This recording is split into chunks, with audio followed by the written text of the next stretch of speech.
How anxiety affects the brain and body.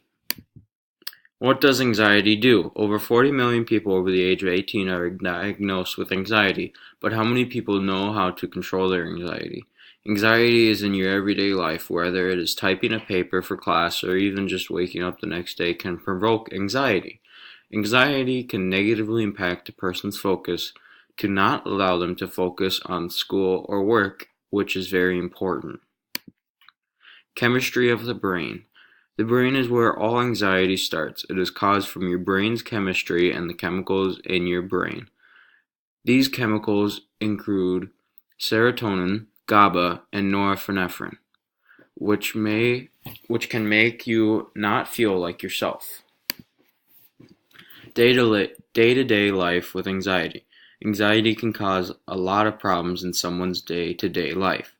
It can cause someone to worry about a test or a quiz they have to later work on in the day. The body can get sick from anxiety, and it can also hyperventilate from a panic attack. Types of anxiety. There are 5 main anxiety disorders. The most common in teens is social phobia.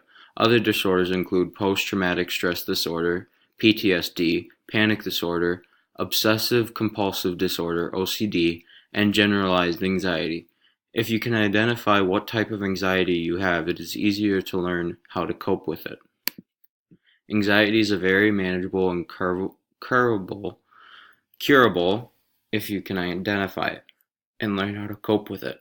Yes, it is not going to be cured in a day, but like everything in life, it can take time and practice. Anxiety also gets a lot easier once you realize how your brain and body react to anxiety.